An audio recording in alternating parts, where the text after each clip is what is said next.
Returning কর্মকর্তার কাছে মনোনয়নপত্র জমা দিচ্ছেন প্রার্থীরা। আরও জানাতে যুক্ত হচ্ছেন সহকর্মী প্রত্যুষ তালুকদার। প্রত্যুষ, শেষ দিনে সিলেটে মনোনয়ন ফর্ম সংগ্রহ ও জমা দেওয়া নিয়ে বিস্তারিত জানাবেন। সিলেট জেলা প্রশাসকের সম্মেলন কক্ষে আপনি নিশ্চয়ই দেখতে পাচ্ছেন আমার পেছনে আসলে যারা প্রার্থী রয়েছে তাদের মধ্যে কেউ কেউ এসেছেন এবং তাদের প্রয়োজনীয় সংখ্যক কর্মী সমর্থক নিয়ে এসেছেন, যেটি আসলে আইন তাদেরকে অ্যালাউ করছে। তো একটু জানিয়ে রাখতে চাই, সিলেটে কিন্তু আসন রয়েছে, সংসদীয় আসন রয়েছে 6টি। তো এই 6টি আসনে এখন পর্যন্ত আমরা যে খবরটি পেয়েছি সেটি হচ্ছে মোট 56টি মনোনয়ন ফর্ম আসলে ক্রয় এবং জমা হয়েছে। তো সব কিছু মিলিয়ে এখনও আসলে অপেক্ষার পালা। কিছুক্ষণের মধ্যেই এখানে জেলা প্রশাসক আসবেন। ইতিমধ্যে কিন্তু আমরা এখানে এসে হাজির হয়েছেন সিলেট 2 আসনের যিনি বিএনপি মনোনীত প্রার্থী, যা বিএনপির গুম হওয়া বিএনপির নেতা ইলিয়াস আলীর স্ত্রী তাহসিনা রশদি লুনা।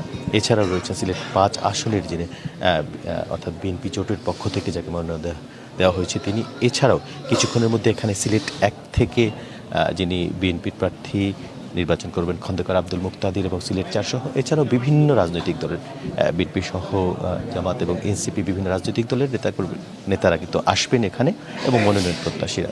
তো নতুন এবং ফিরে আসা গ্রাহকদের জন্য নগদে চলছে ক্যাশব্যাক সহ প্রতিদিন হাজারো উপহার জেতার সুযোগ। হবে আশা আর ফেরা, সারপ্রাইজ সেরা। যারা নির্বাচন করবে তারা আসবেন এবং আশা করা যাচ্ছে অল্প কিছুক্ষণের মধ্যে আজকের আনুষ্ঠানিকতা হবে এবং যেটি সিলেটের জেলা প্রশাসক সারার আলমের নিকট কিন্তু তারা তাদের প্রয়োজনীয় কাগজপত্র ফর্ম ফিল আপ করে জমা দেবেন। তো সব কিছু মিলিয়ে এখন পর্যন্ত সিলেটে প্রার্থীরা এসেছেন, জেলা প্রশাসক রয়েছেন কার্যালয়ে, কিছুক্ষণের মধ্যেই তিনি আসবেন এবং আজকের দিনের আনুষ্ঠানিকতা শুরু হবে। এবং বিশেষ আসলে আমরা বলতে পারবো এখন পর্যন্ত যেহেতু 56টি হয়েছে, আসলে মোট সংখ্যা কতটি সেটি কার্যদিবস শেষে বলা যাবে। এই ছিল সিলেটের সর্বশেষ। প্রত্যুষ, ধন্যবাদ আপনাকে।